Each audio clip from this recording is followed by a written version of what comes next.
ओम।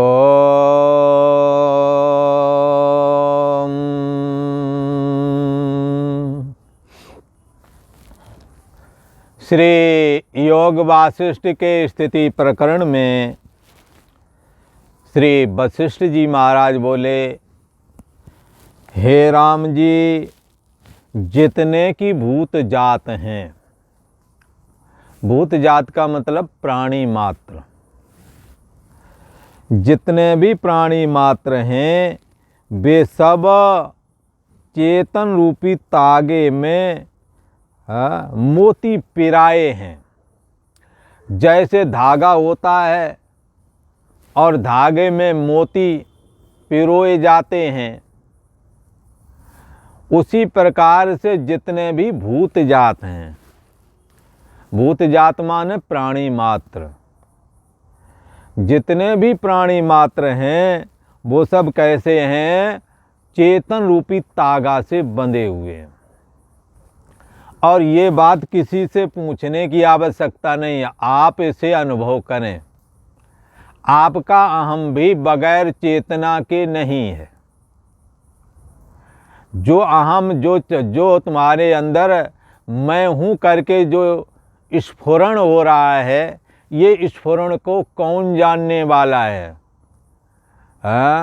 यो बुद्धि परतस्तु सा, जो बुद्धि से परे है वो चेतन रूप तागा है। वो तुम्हारे में, हमारे में, सब में एक ही है। और तुम्हारे हमारे में तो है, जानवर में, पेड़ पहाड़ों में, सब जगह एको देवा सर्वभूतेषु गूढ़ा। एक ही देव है जो संपूर्ण भूत प्राणियों के हृदय रूपी गूढ़ गुफा में विद्यमान है। किसी इनका हृदय में बाकी शरीर खाली है क्या? तो कहेंगे बाकी शरीर भी खाली नहीं है, बाकी शरीर में भी वो विद्यमान है। जैसे बिजली की वायर कमरे में हर जगह, छत में हर जगह फैली रहती है, परंतु उसकी अभिव्यक्ति वहाँ होती है जहाँ बल्ब चलता है, जहाँ पंखा चलता है। ऐसे ही शरीर में हर जगह चैतन्य सत्ता आत्मा विद्यमान है, परंतु अभिव्यक्ति कहाँ होती है उस परमात्मा की? अंगुष्ठ मात्रः पुरुषांतरात्मा सदा जनानाम हृदय सन्निविष्टः। नाभि से 10 अंगुल ऊपर की ओर बुद्धि रूपी गुफा अर्थात बुद्धि की वृत्ति में चैतन्य सत्ता स्फुरण होता है, और उसके साथ ही हमें और आपको मैं हूँ लगने लगता है देह में जुड़ करके। तो ये जो हमारी मैं है, आपकी मैं है, इसी प्रकार सारे भूत प्राणियों की मैं के पीछे जो चेतन है, उसको आत्मा कहो, ब्रह्म कहो, कुछ भी नाम दे दो।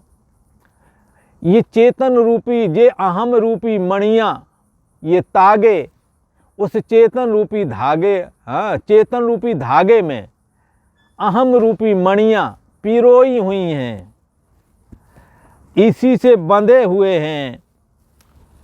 और ये कैसा है चेतन?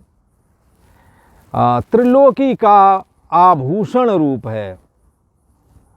संपूर्ण भूत प्राणियों का त्याग करके अर्थात इनसे असंग हो करके शुद्ध चिन्ह मात्र को देखना चाहिए। राम जी ये बात बता रहे हैं श्री वशिष्ठ जी महाराज।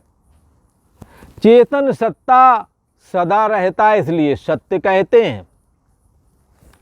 अब जैसे अहम आपका और हमारे अंदर, सबके अंदर अहम फुरता है। अहम तो बंधु जानवरों के भी फुरता है, उन्हें भी लगता मैं हूँ। कभी ऐसा नहीं सोचना कि उन्हें मैं हूँ नहीं लगता होगा, और उन्हें भी अपना अहम उतना ही प्रिय है जितना कि आपको। मरने से भय उन्हें लगता है, आपको भी लगता है। इसलिए संपूर्ण भूत प्राणियों का अहम जिससे फुरसा है वो सर्व एको देवा सर्वभूतेषु गूढ़ा। संपूर्ण भूत प्राणियों की हृदय रूपी गुण गुफा में वो एक ही देव है जो सबकी बुद्धि रूपी मणि के, जिससे अहम अस्मि फुरता है, बुद्धि की वजह से चेतन सत्ता से मिलकर के वो सबका आश्रय, सबको सब अहम रूपी मणियों को धारण करने वाला तागा, ये चेतन मात्र जो ये तुम्हारा आत्मा है, इसी में सब पिरोए हुए हैं। ये सदा रहता है, इसलिए सत्य है।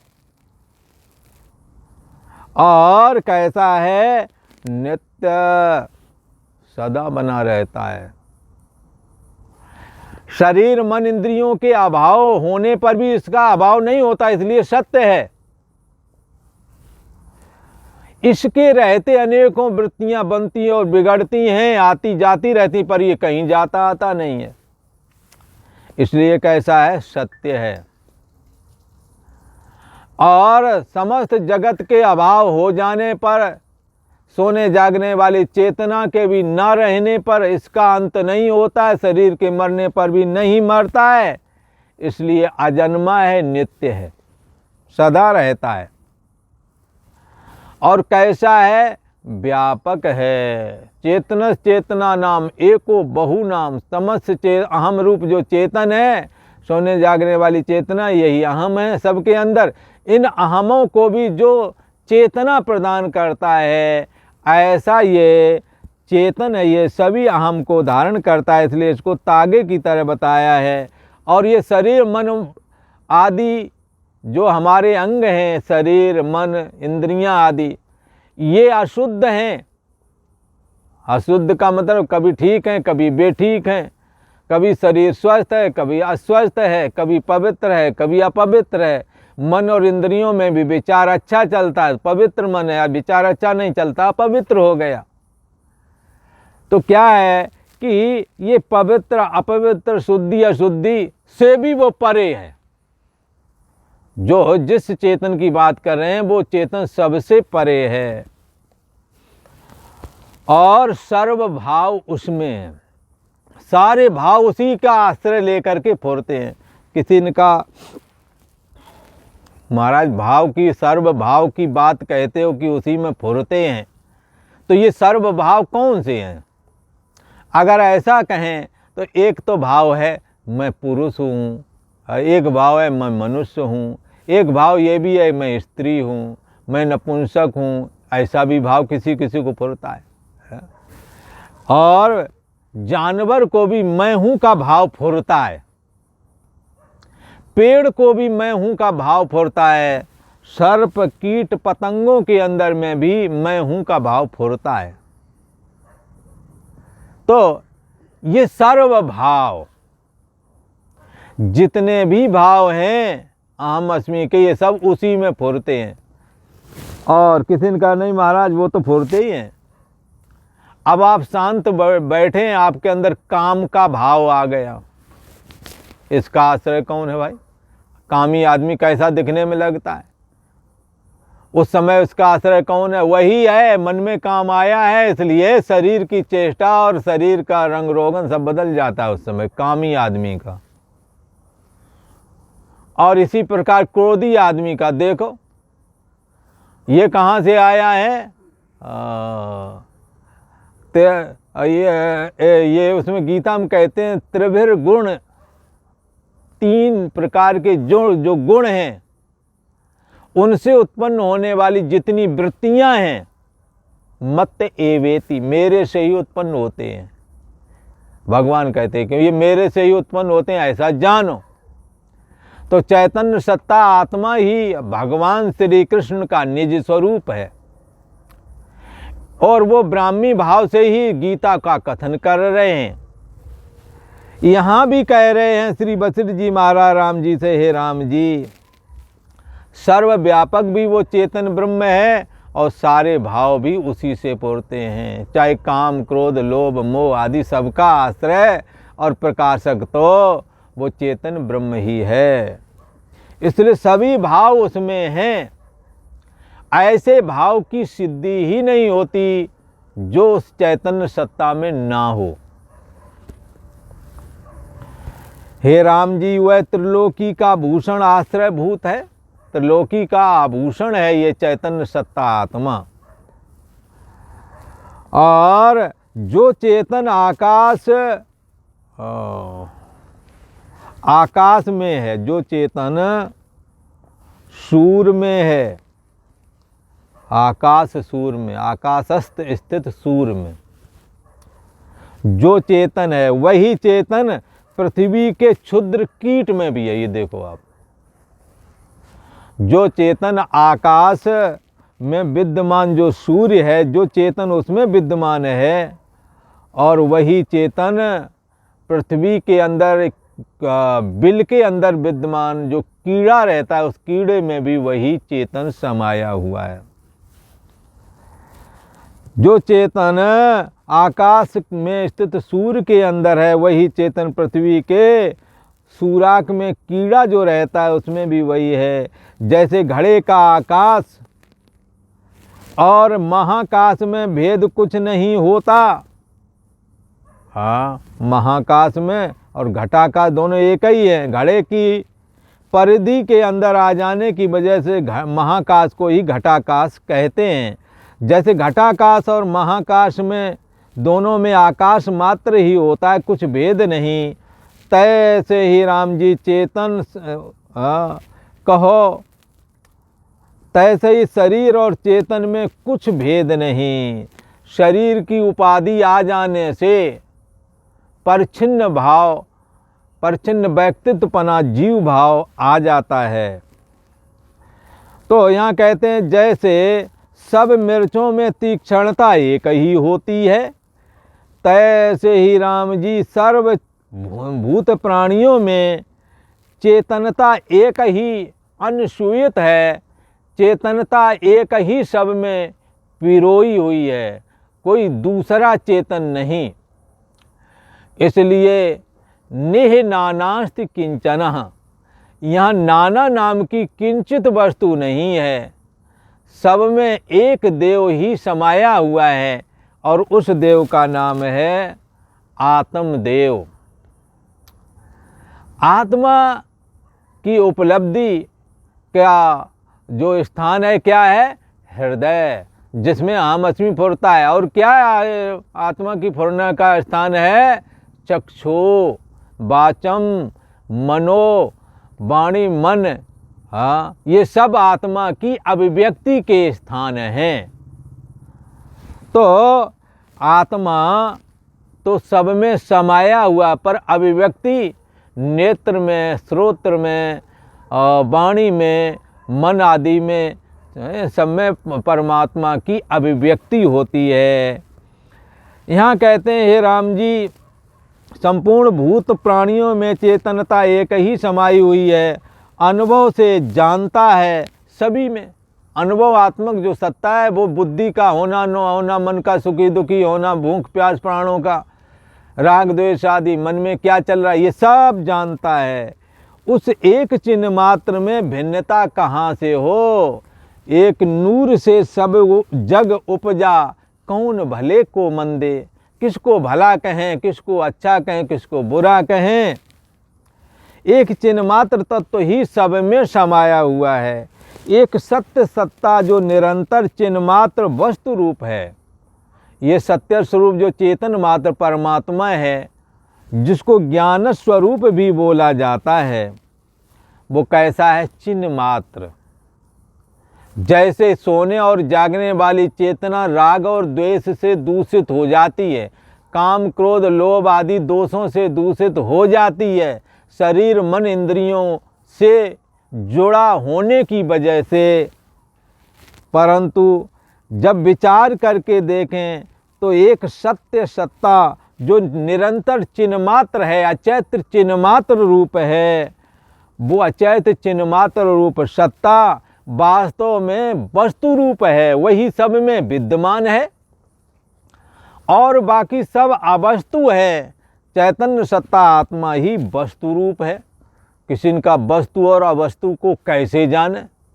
जिसका अभाव हो जाए वो अवस्तु है, और जिसका अभाव ना हो वो वस्तु है।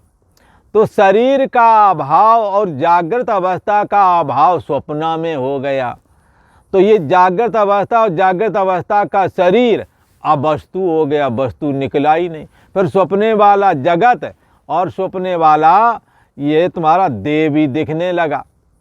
अब ये भी जब घन जड़ता रूप सुषुप्ति में जब सो गया तो कहता कुछ भी ना जाना। तो सपने का देह और सपने का जगत अब वस्तु हो गया। फिर वो घन जड़ता आई जिसमें कहते हैं सुख से सोया कुछ भी ना जाना। अब कुछ समय के बाद वो भी चली गई, तो वो जो जड़ता थी वो भी अवस्तु हो गई। अब इन तीनों अवस्थाओं में कौन है जो सदा जानता रहा और सदा बचा रहा? जागृत आया और जागृत जिसके रहते चला गया, स्वप्ना भी देखने लगे। भाई जागृत भी हमने जाना और स्वप्ने को भी हमने जाना, तो ये जानने वाला कौन है? शरीर तो हो नहीं सकता, इंद्रियां तो हो नहीं सकती, क्योंकि शरीर इंद्रियां और सारा जगत स्वप्ने में जब पहुंचे तो ये वाला शरीर मन इंद्रियां और जगत छूट गया। जब उसमें पहुंचे सुषुप्ति में तो स्वप्ने वाला देह और जगत छूट गया। पर स्वप्ना हम ही ने देखा, ये बात हमें पता है, और जागृत भी हमने देखा, ये भी हमें पता है। पर सुषुप्ति में कुछ भी ना जाना, ये जड़ता छा गई, ये भी हमने जाना कि हमने कुछ नहीं जाना। सिराने से लोग कोई सामान उठा ले गए, मुझे पता ना लगा, कुछ ना जाना। तो जागृत अवस्था में स्थूल देह और जगत का जानना हमारे द्वारा हुआ।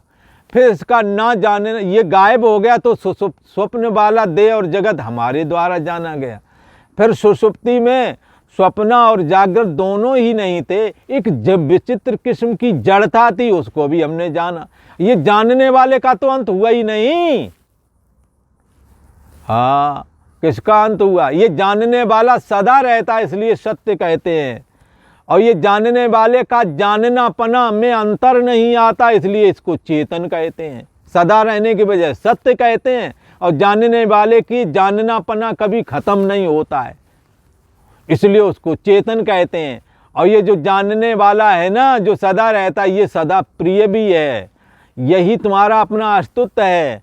आप दुनिया के नज़र में आप अप्रिय हो गए हैं, पर आप जितना प्रिय बचपने में थे, जितना जवानी में थे, जितना बुढ़ापे में थे, उतना आज भी प्रिय हैं। क्योंकि आत्मा नित्य नूतन और नित्य आनंद स्वरूप है। शरीर आज आपका बेढंगा जरूर हो गया है, लोग पसंद नहीं करते, पर आप अपने को कितना न अनफिट कर रहे हो। आप अपने शरीर को भले ही चाहे जैसा हो बना रहे, इसी में हम सुखी बने रहेंगे, ऐसा सोचते हैं। आप अपने को बहुत अधिक चाहते हैं, अधिक प्यार करते हैं, आपको अपना आप अधिक प्रिय है, सबसे अधिक प्रिय है। जो सबसे अधिक प्रिय होता है वही आनंद होता है। इसलिए आनंदो ब्रह्मेति बीजानात्। इसलिए जागृत स्वप्न सुषुप्ति सुप्रपंच यत प्रकाशते तद ब्रह्माहम इत ज्ञात्वा सर्व बंध ही प्रमुच्यते। जागृत स्वप्न सुषुप्ति आदि प्रपंच जिसके द्वारा प्रकाशित होते हैं अर्थात जिसके द्वारा जाने जाते हैं, जो इनके होने ना होने पर भी बना रहता है, तद ब्रह्म, वो ब्रह्म है। तद विजिज्ञासस्व, उसको समझना चाहिए, जानना चाहिए। वही वस्तु रूप है और बाकी सब अवस्तु रूप हैं। उसमें जन्म मरण आदि जो भी है अज्ञानता से भाषित होते हैं। वास्तव में राम जी ना कोई उपजा है, ना कोई मरता है। जन्मने और मरने वाला ये स्वप्नवत देह और जगत जो हमें दिखा है, यही दिखना बंद हो जाता है। हाँ, शरीर से जीवात्मा निकल जाता, जीवात्मा मरता तो है नहीं। शरीर में प्रवेश करने को जन्म और शरीर से निकल जाने का नाम मरण है। इसलिए ना कोई उपजता है ना मरता है, क्योंकि जन्म और मरण को भी हम जानते हैं। यदि हम जन्म और मरण को जानने वाले हैं तो हम तो नहीं मरे। कौन मरा कौन मुआ, साधु करो विचारा। तो विचार करेंगे, देह ही जन्मा है, देह ही मरता है। आत्मा न जायते म्रियते वा कदाचिन, कभी नहीं मरता। इसलिए कबीर साहब ने कहा, हम न मरे मरे है संसारा, हमको मिला जियावन हारा। हरि मरे हैं तो हम मरे हैं, हर नहीं मरे तो हम काय को मरे हैं। ऐसा कहा उन्होंने। हे राम जी, एक आत्म तत्व सदा ज्यों का त्यों स्थित है और उसमें जगत का विकार जो दिख रहा है ये आभास मात्र है, दिखता बर है। न इसे सत्य कह सकते ना असत्य कह सकते हैं। सत्य इसलिए नहीं कह सकते क्योंकि ये एक जैसा रहता नहीं, और असत्य इसलिए नहीं कहते क्योंकि प्रत्यक्ष दिखता है। कैसे कहें असत्य और सत्य कैसे कहें? आगे चल के ये ऐसा रहेगा नहीं, खत्म हो जाएगा। पेड़ होगा, पेड़ नष्ट हो जाएगा। शरीर बचपने वाला होगा, जवान हो जाएगा, जवान होगा, बुढ़ा हो जाएगा, बुढ़ा होगा तो मर जाएगा। एक जैसा रहता नहीं। जैसा देखो अगले कुछ वर्षों में वो वस्तु वैसी रहती नहीं, इसलिए सत्य नहीं कहते।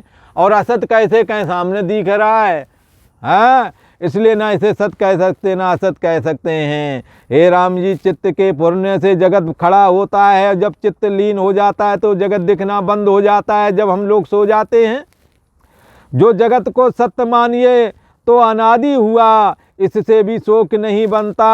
हाँ, और जो जगत को असत्य मानिए तो भी जगत के होने ना होने में शोक नहीं बनता। इससे दृढ़ विचार करके स्थित हो जाओ और हे राम जी, शोक का, दुख का त्याग कर दो। तुमको न जन्म है न मरण है, तुम आकाश के समान निर्मल सम शांत रूप आत्मा हो, उसी में स्थित हो जाओ। इति श्री योग वशिष्ठ स्थिति प्रकरण मोक्ष विचारो नाम षष्ठतमः सर्गः। ओम। आज इतना ही।